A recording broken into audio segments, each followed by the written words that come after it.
Bismillahirrahmanirrahim. Assalamualaikum warahmatullahi wabarakatuh. Innal hamdalillah nahmaduhu wa nasta'inuhu wa nastahdihi wa nastaghfiruh wa na'udzu billahi min shururi anfusina wa sayyiati a'malina.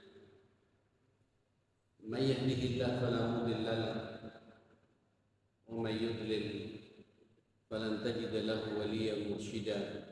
Wa asyhadu an la ilaha illallah wahdahu la syarika lah wa asyhadu anna sayyidana wa imamana wa qurrata a'yunina Muhammadan abduhu wa rasuluh arsalahu Allahu rahmatan lil alamin. Salawatullahi alaihi wa ala alihi wa sahbihi wa man sara ala nahjihi wa taba'a sunnatahu ila yaumiddin. Ya ayyuhalladzina amanu taqullaha haqqa tuqatih wa la tamutunna illa wa antum muslimun.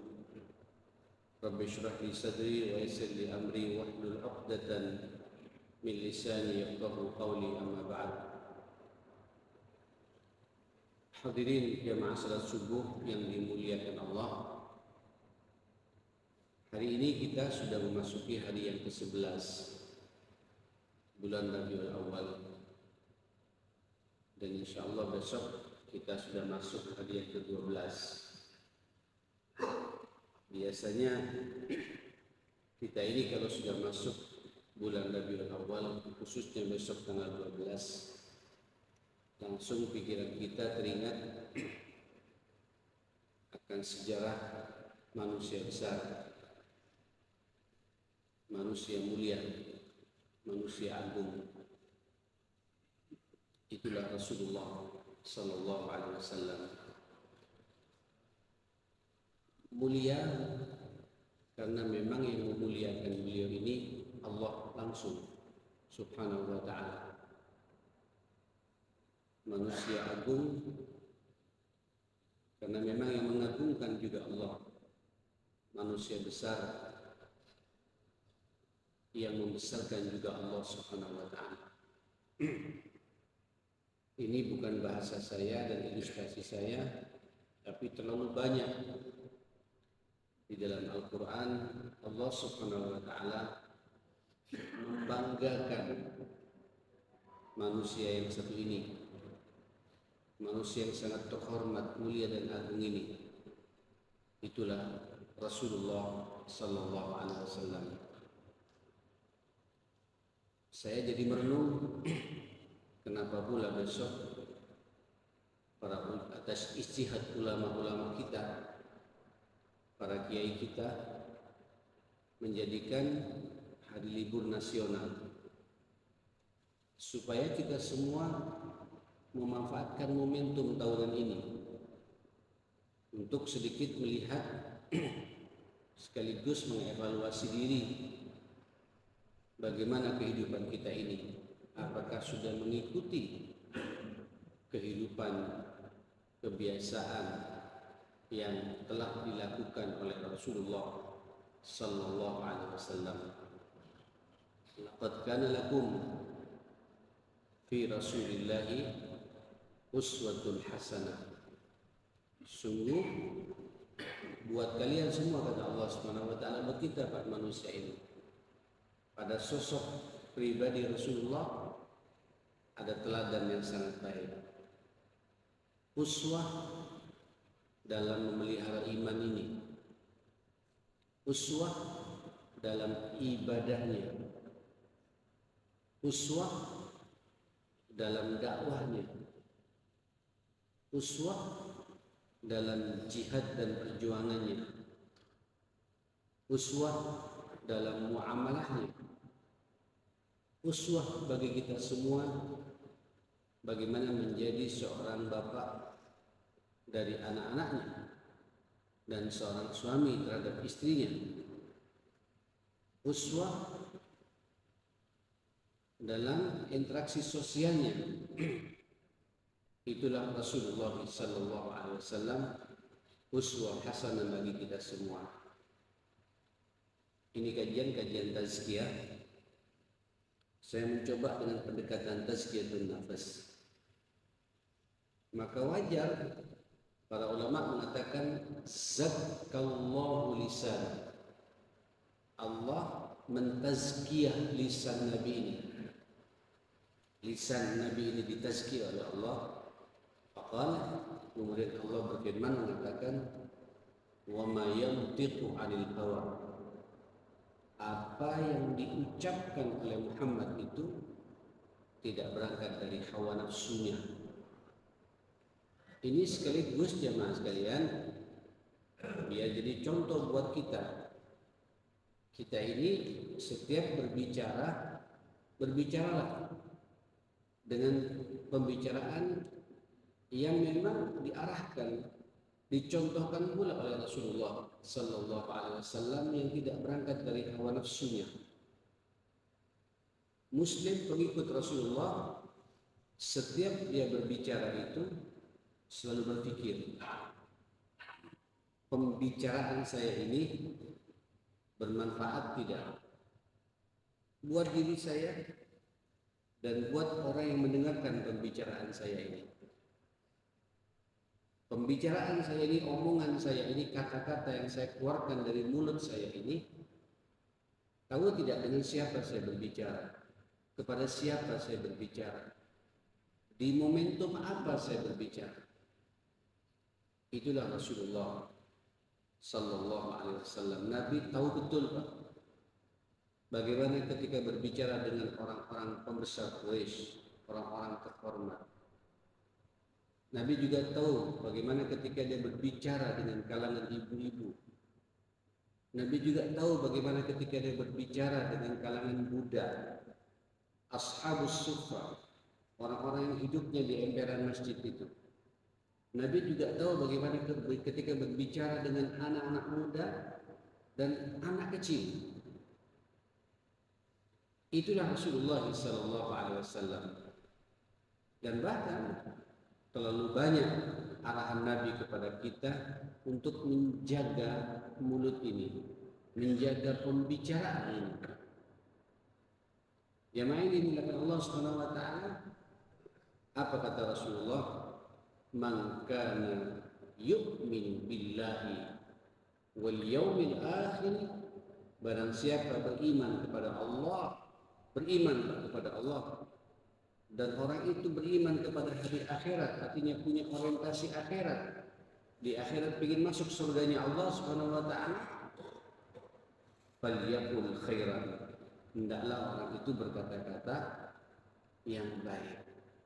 Jadi untuk melihat ukuran iman kita, level iman kita, kualitas iman kita itu sangat berbanding lurus dengan bagaimana cara kita berbicara. Coba lihat jemaah sekalian, ini pembicaraan Rasul. Itu semua orang ingin merekam,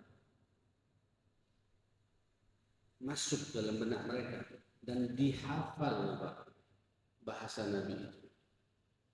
Beliau punya istri satu-satunya yang namanya Khadijah, membersamai Nabi. Coba lihat bagaimana kata-kata Khadijah ketika mengomentari Rasulullah. Dahsyat. Khadijah meninggal, kemudian Nabi ada perintah dari Allah, karena perkembangan umat ini sudah mulai luar biasa, maka beristrian Nabi dengan Aisyah, dengan Hafsah, semua omongan Nabi itu direkam. Maka muncullah kumpulan hadis-hadis Rasulullah Sallallahu Alaihi Wasallam itu. Subhanallah. Ikhwatal iman, sampai ada 10 sahabat yang dikenal paling banyak meriwayatkan hadis-hadis Rasulullah, omongan-omongan Rasulullah Sallallahu Alaihi Wasallam. Wa kana Sallallahu Alaihi Wasallam, dan Nabi itu ketika berbicara qalla wa dalla, sedikit, tidak panjang-panjang, tapi tepat sasarannya mas sekalian. Itu Rasulullah Sallallahu Alaihi Wasallam. Wa ma yantiqu 'anil hawa. Allah lupa yang mentazkiyah ini. Artinya apa? Supaya kita juga mencontoh cara bicaranya Rasulullah Sallallahu Alaihi Wasallam. Mungkin jenengan masih ingat beberapa tahun yang lalu saya awal-awal ngisi di sini ketika mengangkat tema tazkiyatun nafas itu. Ternyata memang yang merusak hati kita, bahkan meracuni hati kita, itu bab yang pertama kali diangkat oleh para ulama adalah fudulul kalam, banyak berbicara, berlebihan dalam berbicara, pembicaraan yang tidak ada manfaatnya, pembicaraan yang kotor, pembicaraan yang nyelekit, pembicaraan yang nyakitin orang. Hampir semua dosa yang kemudian mewarnai dan merusak hati kita ini, ma'asyiral muslimin, sehingga kita tidak bisa merasakan nikmatnya beribadah kepada Allah, itu didominasi oleh maksiat mulut ini, ma'asyiral muslimin. Bohong, dusta, ini urusan mulut, urusan pembicaraan. Ngenyek, meremehkan orang, merendahkan orang, ini juga masalah pembicaraan. Namimah, mengadu domba, ini juga masalah pembicaraan. Memfitnah, ini juga masalah pembicaraan. Ribah, menggunjing orang, itu juga masalah pembicaraan. Muji-muji orang berlebihan bukan pada tempatnya sampai rusak niat orang itu, orientasi orang itu karena pujian orang itu, memuji juga masalah mulut, masalah pembicaraan. Hampir semua dosa ini rata-rata didominasi oleh masalah pembicaraan. Saudara, pembicaraan kalau sudah berangkat dari syahwat, betapa banyak Pak permasalahan yang muncul di antara kita. Atasan tidak dihargai sama bawahan karena masalah pembicaraan. Antar kita Pak berantem tukaran rata-rata karena masalah pembicaraan. Suami dan istri ini banyak sekarang, kemudian terjadi konflik sampai diambang perpecahan dan kehancuran sebuah rumah tangga, mau cerai juga karena masalah pembicaraan. Orang tua nggak dihargai sama anak karena juga pembicaraan. Murid, mahasiswa tidak menghargai dosennya atau gurunya dan ustadznya juga karena masalah pembicaraan. Maka Rasul Pak ditazkiyah oleh Allah Subhanahu wa taala. Wa zakkallahu lisanahu faqala wa ma yantiqu 'anil hawa. Muhammad itu Rasulullah ketika berbicara itu tidak berangkat dari hawa nafsunya. Setiap berbicara Pak dipikirkan betul kepada siapa saya berbicara. Maka wajar redaksi pembicaraan, perintah berbicara dalam Al-Quran itu banyak. Qulu qawlan sadida, qawlan ma'rufa, qawlan layyina, qawlan karima. Luar biasa nih ma'asyiral muslimin. Supaya kita sadar kapan kita berkata-kata yang baik, kepada siapa kata-kata ma'ruf ini, kepada siapa kata-kata kariman, penuh pemuliaan ini, baligha, tepat sasaran ketika berbicara ini, sadida, dengan siapa, pembicaraan yang apa namanya, yang tidak neko-neko ini, yang benar ini. Luar biasa, agama kita ini telah menyuruh kepada kita dan dipertontonkan oleh Rasulullah Sallallahu Alaihi Wasallam. Bahkan Allah mentazkiyah lisan Nabi ini, wa ma yantiqu 'anil hawa. Apapun yang dibicarakan oleh Muhammad itu tidak berangkat dari hawa nafsunya, tapi berangkat dari nurani dia yang bersih dengan kecerdasan yang tepat sasaran seperti itu. Terus apa kata Allah? Kalau dia berbicara, wa zakkallahu syar'ahu wa khabarahu faqala in huwa illa wahyu yuha. Rata-rata Bapak yang keluar dari mulut Rasulullah itu adalah wahyu, Pak. Kita tahu wahyu itu ada dua ya. Ada wahyu yang tertulis, itulah Al-Quranul Karim. Quran, alhamdulillah, Nabi telah ditazkiyah oleh Allah. Misinya itu membawa Al-Quran. Sehingga kita dengar ma'asyiral muslimin, dalam setiap ceramah itu ada dua redaksi Pak dalam Al-Quran itu. Dalam 3 ayat. Satu surat At-Taubah, ya. Yang kedua surat Al-Fatah. dan yang ketiga adalah surat As-Saff. Dalam surat At-Taubah ini kita semua hafal ayat ini. A'udzubillahi minasyaitonirrajim. Huwallazi arsala rasulahu bil huda. Arsala rasulahu bil huda wa dinil haqq liyudhhirahu 'ala ad-dini kulli. Terus ditutup oleh Allah, walau karihal musyrikun. Ini Pak dalam surat At-Taubah. Ayat ini persis diulangi lagi oleh Allah dalam surat paling bawah itu namanya surat As-Saff. Sama persis redaksinya Pak.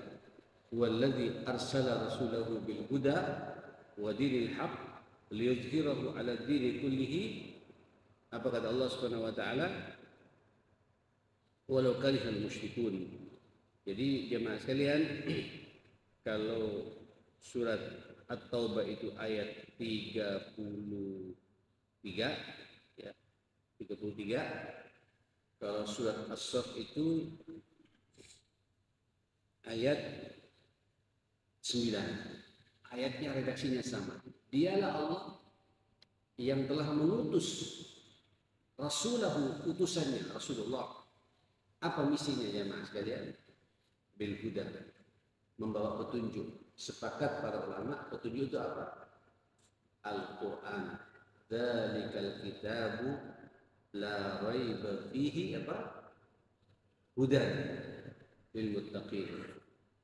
Atau kalau masuk Ramadan kita sering baca ayat ini, syahrul Ramadan alladzi unzila fihi al-Quran apa? Hudan linnas. Hudan Pak, petunjuk. Jadi Nabi ini jemaah sekalian, tadi saya katakan yang pertama, bagaimana Allah mentazkiyah lisan Nabi, bahwa apa yang Nabi bicarakan itu tidak berangkat dari hawa nafsunya, tapi yang dibicarakan ini itu bil huda, petunjuk Pak dari Allah Subhanahu wa taala.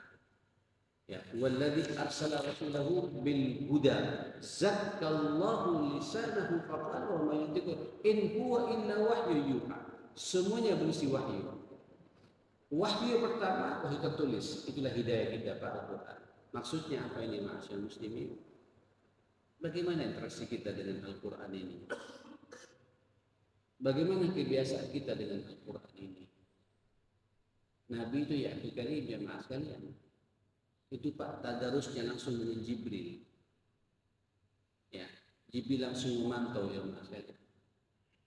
Dan setiap ayat yang turun langsung masuk di hati Rasulullah Sallallahu Alaihi Wasallam. Hidup Nabi Al-Quran. Ya. Dan bahkan Nabi ketika sudah mulai muncul Pak sisi kemanusiaannya, dia tidak ingin lepas dari Al-Quran. Kadang memanggil namanya Abdullah bin Mas'ud, dipanggil oleh Rasulullah. Ya Abdullah, kemari kau, kemari kau. Iqra alayya Al-Quran.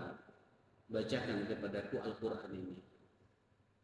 Abdullah bingung jemaah kalian, ya Rasulullah, aqra alaika al-Quran wal Quran unzila ilaik. Bagaimana aku akan bacakan Quran untukmu ya Rasulullah? Kan Qurannya sudah turun langsung ke hatimu ini. Coba lihat jemaah kalian bahasa Nabi, inni uridu an asma'a min ghairi. Aku ingin sekali mendengarkan Al-Quran dari bacaannya orang lain. Jadi Bapak, kalau kita sudah mulai jenuh, tidak bisa baca Quran sendiri, silakan kita. Mungkin dari anak kita Pak yang sampai sekolahkan di Al-Hikmah ini, suruh baca, kita mendengarkannya. Cucu kita suruh baca, kita mendengarkannya. Mantu kita suruh baca, kita mendengarkannya. Istri Bapak, suami Ibu suruh baca, kita mendengarkannya. Jangan sampai lupa lepas hidup ini. Dan inilah misi Rasulullah. Allah mentazkiyah Nabi itu dengan Al-Quran bil huda ma'asyar muslimin. Ya Allah.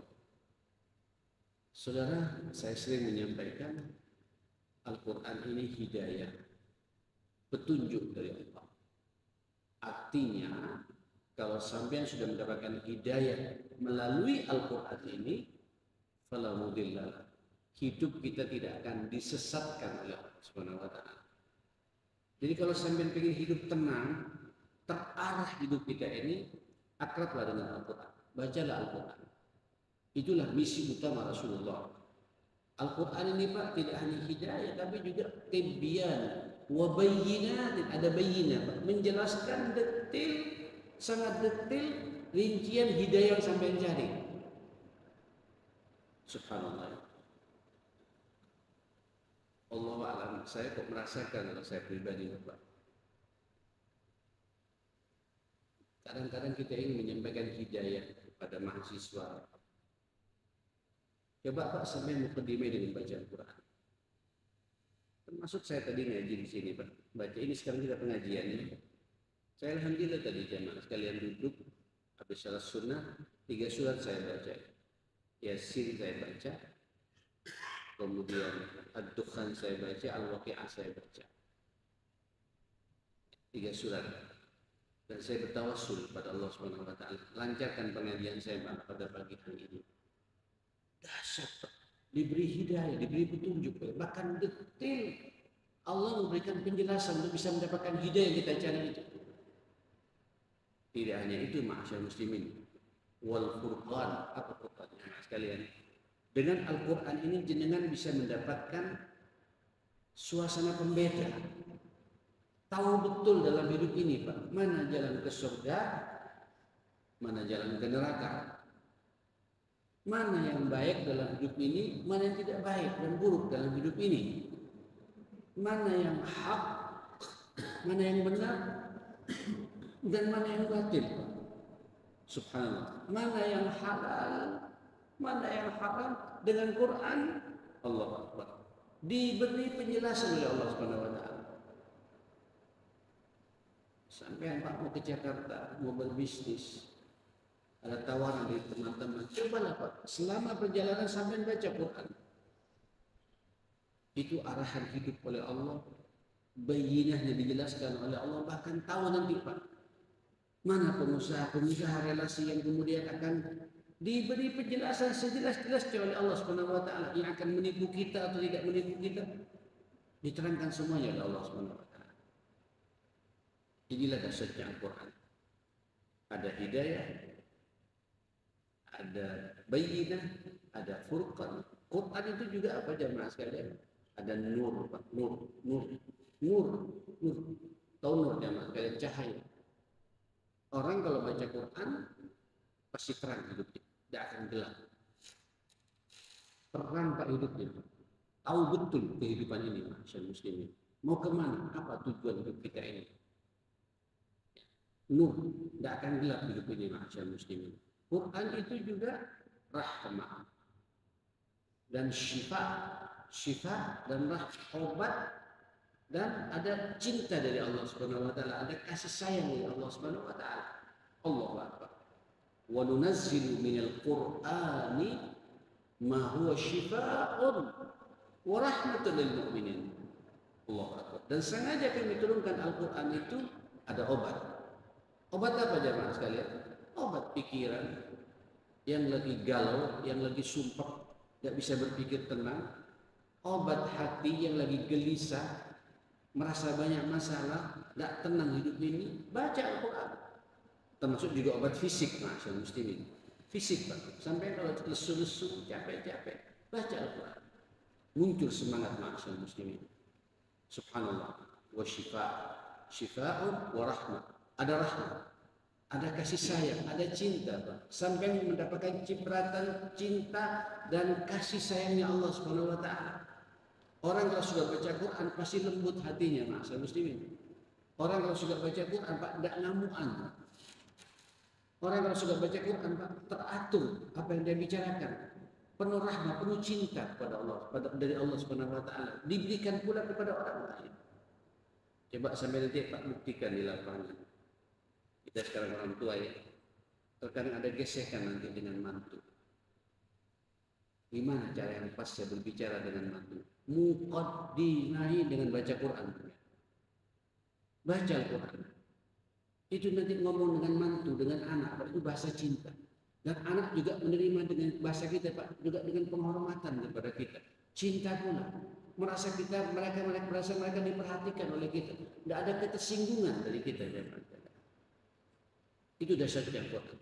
Bagi yang menjadi guru wa'asyal muslimin, ingin Pak ilmunya sampai jelek bisa masuk ke benak anak-anak didik kita dengan penuh cinta dan kita dihargai oleh mereka. Cobalah sebelum mengajar baca Al-Quran.